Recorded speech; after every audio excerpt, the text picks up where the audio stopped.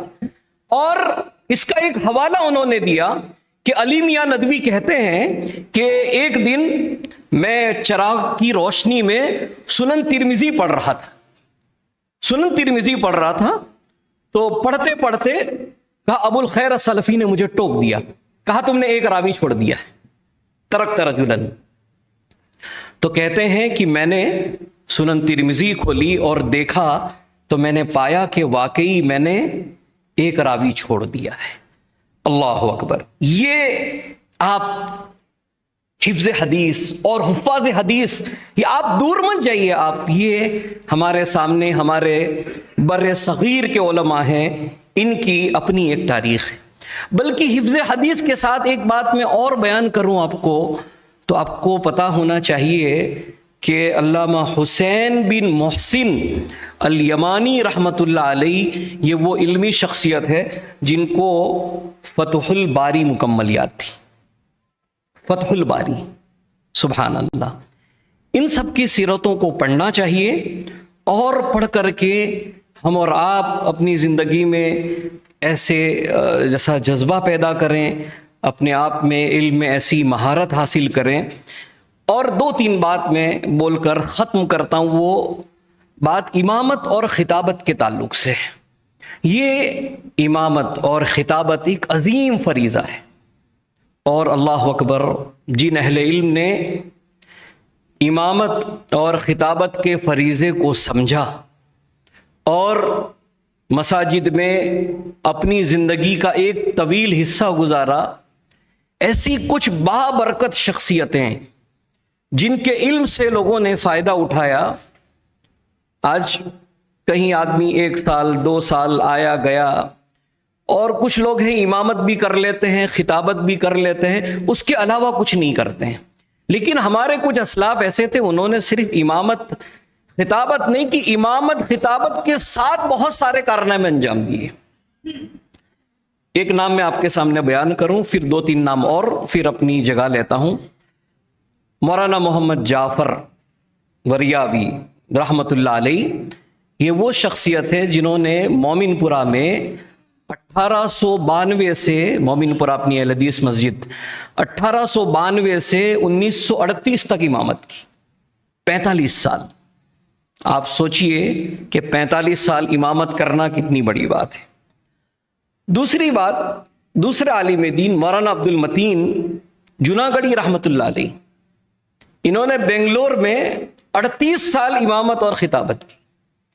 مسئلہ یہ نہیں کہ صرف 38 سال امامت اور خطابت کی, ان 38 سال کے اندر مولانا نے مکمل مشکات کا درس 7.5 سال میں دیا. 7.5 سال تک ان کا درس کا سلسلہ چلا, اور پوری مشکات انہوں نے اپنی عوام, اپنے مسلیوں کے سامنے 7.5 سال میں مکمل کی.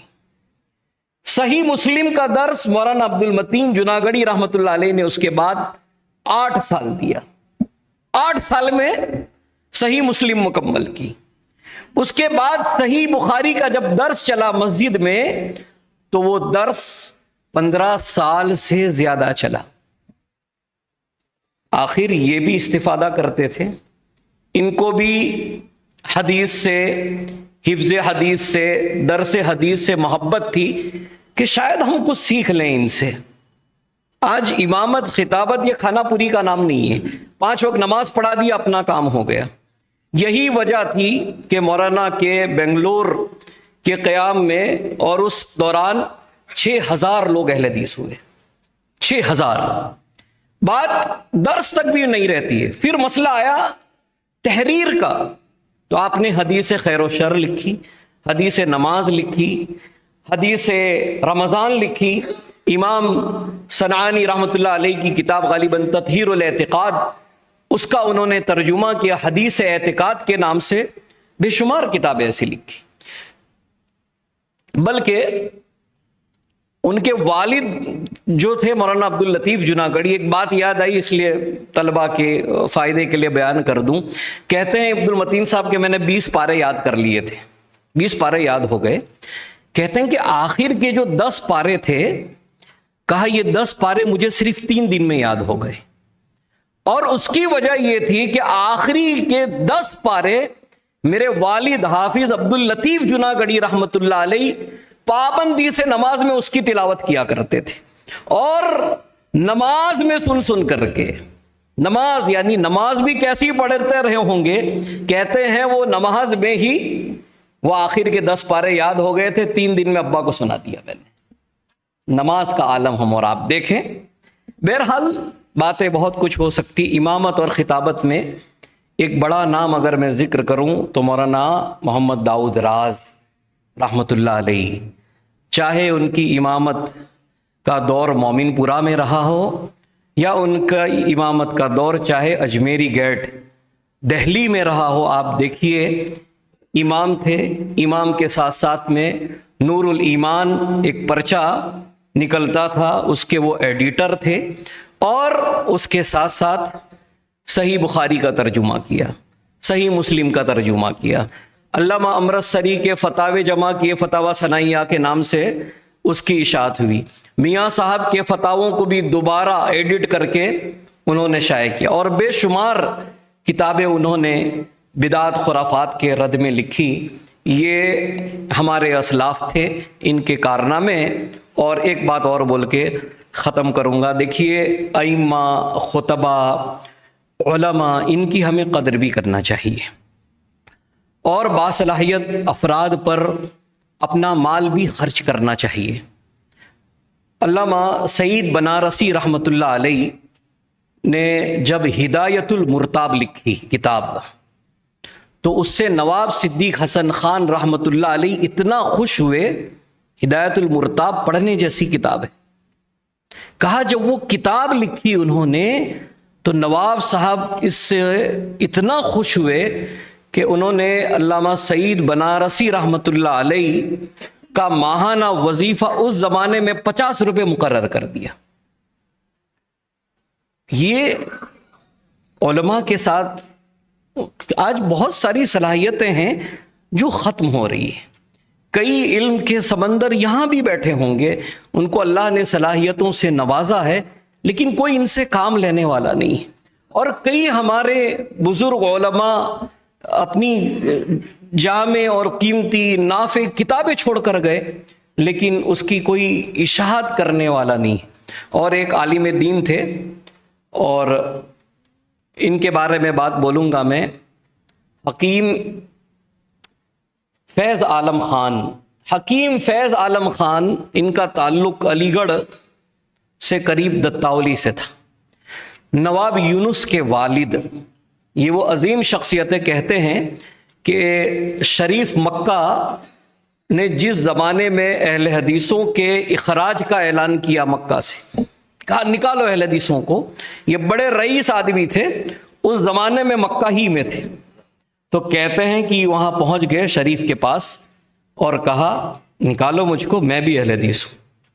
بات یہاں ختم نہیں ہوتی ہے، یہ وہ شخصیت ہے کہ انہوں نے اپنے دور میں اپنے علاقے کے آس پاس جو ائمہ تھے، جو مساجد تھی، اور اس میں ائمہ، خطبہ، ان سب کے وظیفے جاری کیے تھے۔ اللہ تعالیٰ اگر ہمیں توفیق دے تو ہمیں اس پر بھی توجہ دینی چاہیے۔ علماء کی کفالت کرنے کے لیے بھی لوگوں کو کھڑا ہونا چاہیے، اور جو باصلاحیت افراد ہیں ہماری جماعت کے، ان سے ہم کیسے فیض حاصل کر سکے، ان کا علم کیسے پھیل سکے، اس کے بارے میں ہمیں کوشش کرنا چاہیے۔ بہرحال یہ چند جملے جو غیر مرتب تھے آپ کے سامنے بیان کیے، کوئی بات اگر کسی کو بری لگی ہو تو معافی چاہتا ہوں، اور اسی پر اپنی بات ختم کرتا ہوں۔ اللہ تعالی ہمیں بھی اپنے اسلاف کی راہ پر چلنے کی توفیق عطا فرمائے۔ احب الصالحین ولست منہم لعل اللہ یرزقنی صلاح۔ السلام علیکم۔ جزاکم اللہ احسن الجزاء۔ اسلاف کرام کی زندگیاں ہمارے اور آپ کے لیے مشعل راہ ہیں۔ جتنا بھی آپ پڑھیں سنیں ان قصوں کو، وہ ہمارے اور آپ کے لیے بہت ہی کم ہیں۔ مولانا نے حکیم عبید اللہ کشمیری رحمہ اللہ کا نام ذکر فرمایا تو الحمدللہ وہ میرے بھی استاد ہیں. ماہد رحمانی صاحب کے ادارے میں کچھ دنوں تک تھے تو میں چھوٹا تھا، ان کی خدمت کیا کرتا تھا. اب دیکھیے تعلیم، بچوں کی تربیت کا جذبہ کتنا تھا. جب بھی کچھ کام کے لیے بلاتے تو کمرے میں داخل ہونے کے بعد یہی پوچھتے کہ سبق یاد کر کے آیا ہے کہ نہیں آیا ہے. اگر سبق یاد ہے تو کام کرنا، سبق نہیں یاد ہے تو پہلے سبق یاد کرو. یہ تربیت کا کتنا نرالا انداز تھا. آج ہماری اور آپ کی زندگیاں خالی بستر، ٹوٹی، لوٹا، پانی، ان سب میں گزر رہی ہیں. جو اصل ہمارا اور آپ کا تعلیم کا ٹارگٹ ہے، علم حاصل کرنے کا، حصول علم کا، مطالعہ کا، پڑھنے کا، وہ ساری چیزیں ہماری اور آپ کی زندگیوں سے وہ ناپید ہوتی جا رہی ہیں. ہمیں اور آپ کو اپنے اسلاف کی طرف لوٹنا ہوگا.